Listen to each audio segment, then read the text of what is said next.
Hey guys, today I have a few Cleverfox budget planners that I wanted to take a look at with you. So we'll be looking at the Budget Planner Pro,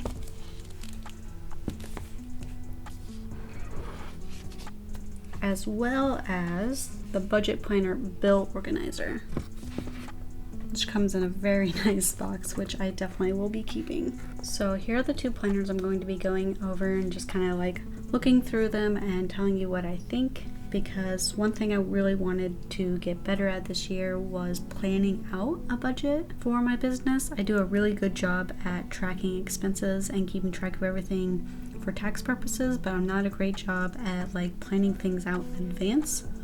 That's something I would really like to get better at. I also have some like bigger business expenses that I want to start saving for, as well as a few things that I want to work on kind of like paying off in my personal life. So I think that these will be really useful for that. I'm only going to use one for this year, and I will just save the other one for next year. I got them both in the dark green color, which is very pretty, and I thought it would be really cool to match it with my current hair color. So I've used Cleverfox planners before. I actually have a couple videos up on my channel if you would like to check those out. But one thing I always really like about them is the quality.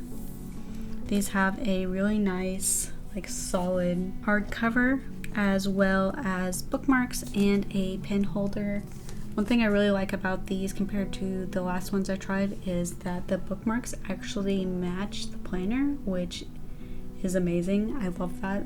It seems like such a small thing, but it's actually, to me, that feels like such a huge improvement from the previous planners I've tried. Another thing about Cleverfox planners that I really like is that the paper is really thick, so you don't have to worry about your pens bleeding through to the other side, which is great. Let's take a look at the Budget Planner Pro first. I'll go over the different sections and what it has to offer and what I think about that. And then afterwards we'll go over the bill organizer, and we can kind of cover some of the differences if you're having a hard time picking between the two, because they are very similar. So like I said, these Cleverfox planners are always really great quality. They're very sturdy and made very well. They hold up amazingly to not just 1 year of like use, but like several years of use. My first planner I got from them had a note section in the back, which I am still using to refer back to and keep notes on things that I might want to look back at. And I've had that planner for like 2 or 3 years, and it's still in great shape. So definitely recommend the quality of Cleverfox planners. They're amazing. So inside the planner, it comes with a kind of like quick use guide if you need a little bit of help on where to get started and what kind of stuff that you might want to include in your planner and ways that you could use it that could help you.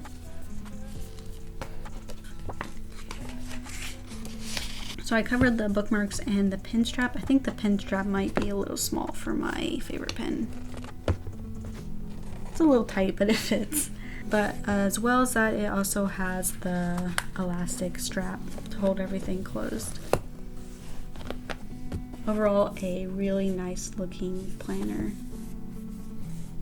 So opening it up, place to put your information in case you lose it, and then also the Cleverfox information there, because if you're like me, you're going to put stickers all over the cover. So it's nice to know what exactly you got so you can refer back to that later. After that, you kind of have the like goals section and mind map section, which is pretty standard for Cleverfox planners, I found.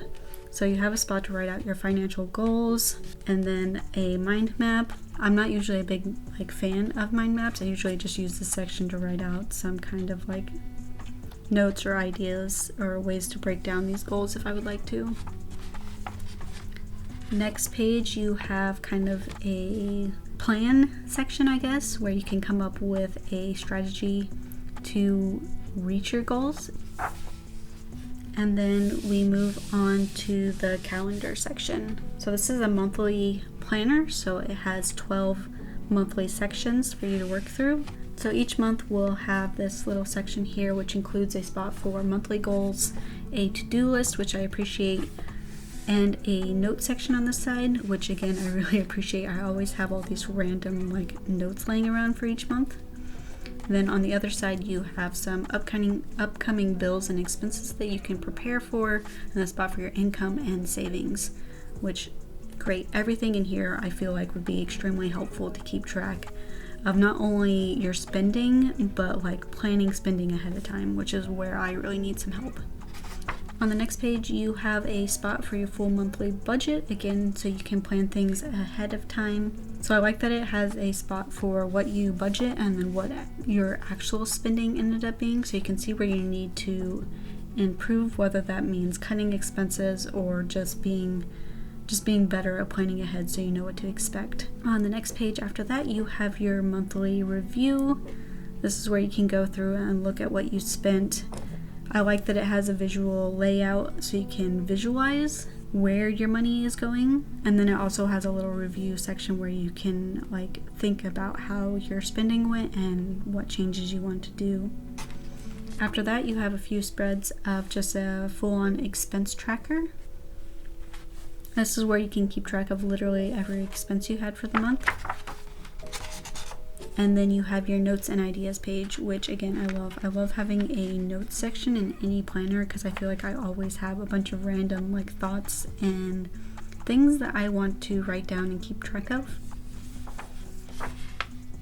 And then it just goes to your next monthly spread. And like I said, there will be 12 of these because this is a year-long calendar.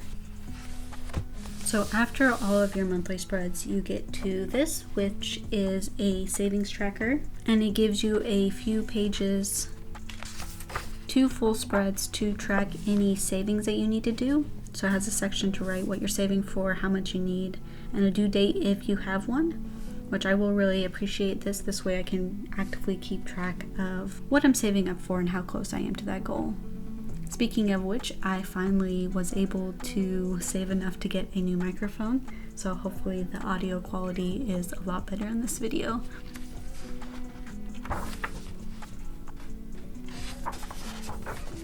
So after your saving spreads, you have some debt trackers, which is great. Personally, I have some big things I'm hoping to get paid down at least a little bit this year, including Bo's student loan, our car payment, things like that. It's just nice to have a little like tracker of how well you're doing and how close you are to your goals. So you have 3 full spreads for that. Next is a full holiday spread. If you're somebody who does a lot of holiday gifts, holiday spending in general, this will be great for you.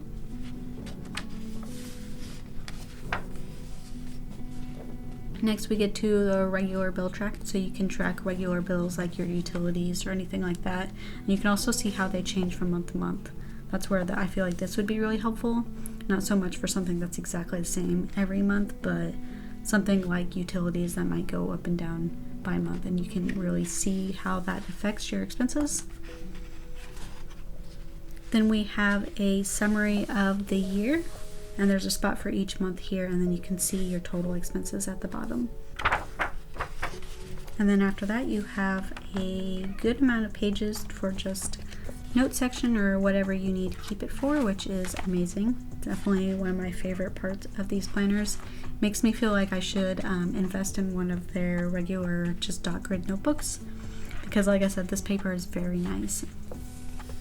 And then we're at the end, and you have a nice little envelope pocket. Also comes with a few sheets of stickers, as well as your warranty card and some envelopes for them if you would like to do that. This was the first budgeting system that I used when I first started taking over all of my own bills, so I highly recommend it if you're looking for a super simple, easy budgeting system.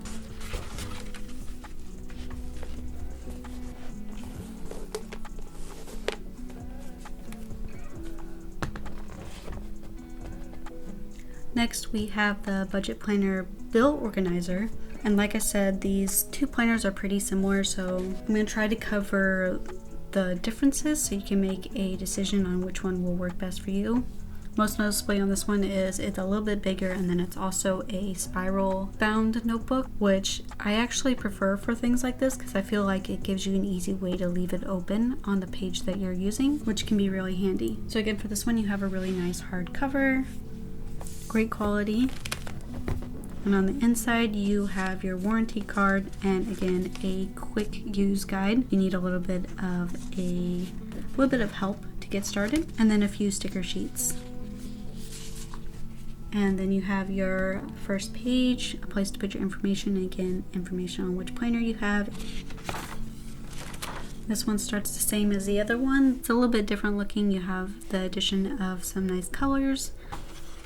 And again, a nice section for kind of planning the way you will accomplish your goals. And then you go right into the monthly spread. So the main difference that you might notice on this one compared to the other one is that the calendar section is much smaller. On the other one, the calendar took up the majority of the spread, and this one it is quite small, but you still have a lot of the same sections. So you still have your monthly goals, a section for a checklist, and your income and savings, but the to-do list section is quite a bit smaller, and you also are missing that note area if that's something that's important to you. And then there's also not a spot for upcoming bills, but you could always just put those in the calendar section. For a little refresh, this is what the other spread looks like. And then here's this one. It's pretty much all condensed just to this one page rather than a full spread. Next you have your monthly budget. The layout is pretty much the same, but with the addition of color, and then also the labels are on top rather than the sides, which I actually prefer. The addition of color is really nice, and then each month has a different color. They're not all green, just happened to pick 2 green ones.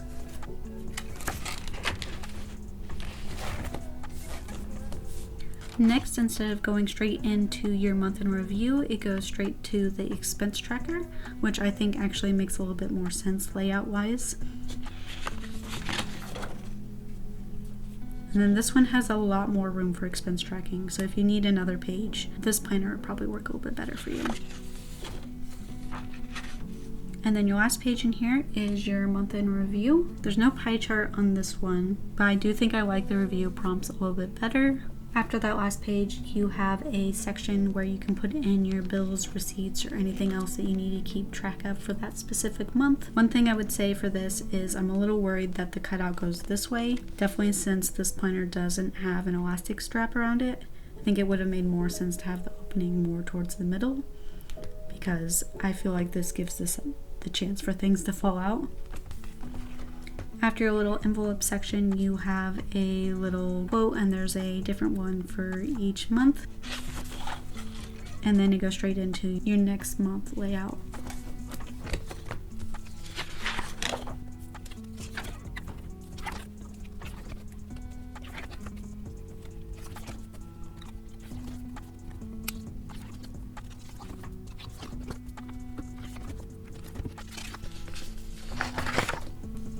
There is no note section after each month on this planner, but I think there are a few pages towards the back that you could use. After your monthly spreads, it goes into the savings tracker again. I do like that these are color coordinated, so a little bit easier to see the different sections.